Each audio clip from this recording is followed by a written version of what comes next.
इस बार भी जिस तरह 2010 के चुनाव में लालू जी के परिवार से कोई चुनाव जीत कर नहीं आया था, इस बार भी लालू जी के पूरे परिवार से कोई चुनाव जीत कर नहीं आएगा। 121 सीटों में से लगभग 100 सीटों के आसपास एनडीए जीत रही है। ये 2010 के रिजल्ट को ब्रेक करने वाला रिजल्ट होगा। आज के चुनाव में महागठबंधन के मुख्यमंत्री के उम्मीदवार भी चुनाव हार रहे हैं।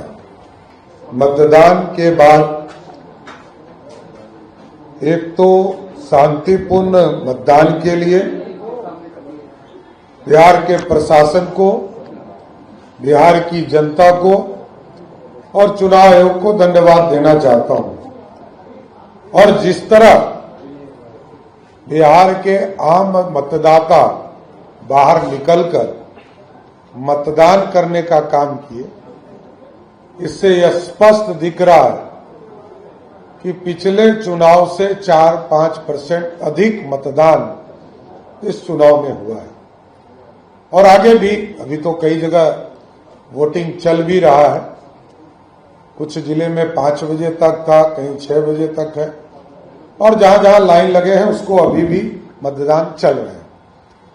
लेकिन मैं पहले चरण के बाद जो हम लोगों को हमारे प्रतिनिधियों के द्वारा, हमारे उम्मीदवार के द्वारा जो के माध्यम से जो रिपोर्ट आई है, 121 सीटों में से लगभग 121 सीटों में से लगभग 100 सीटों के आसपास एनडीए जीत रही है।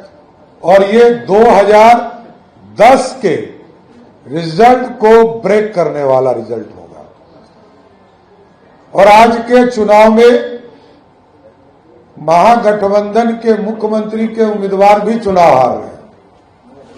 आप देखिएगा, इस बार भी जिस तरह 2010 के चुनाव में लालू जी के परिवार से कोई चुनाव जीत कर नहीं आया था, इस बार भी लालू जी के पूरे परिवार से कोई चुनाव जीत कर नहीं आएगा। सबको चुनाव में हार देखना पड़ेगा।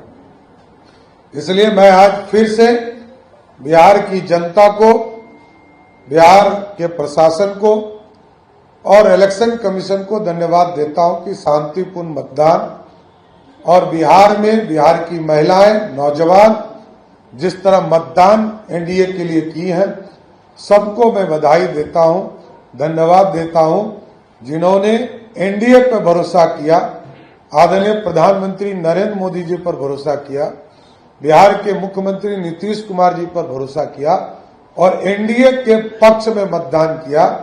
इसलिए सभी को, मैं बिहार के आम जनता को, 121 विधानसभा क्षेत्र के लोगों को धन्यवाद देता हूं। और आगे आने वाले 122 सीटों पर जब 11 तारीख को मतदान होगा तो जरूर उन लोगों से भी आग्रह करता हूं कि इसी तरह थम्पिंग मेजोरिटी देकर बिहार को अस्थायी सरकार, बिहार की समृद्धि के लिए, बिहार को आर्थिक रूप से बढ़ाने के लिए आप अपना सहयोग दें। धन्यवाद। वीके न्यूज, राष्ट्र के नाम।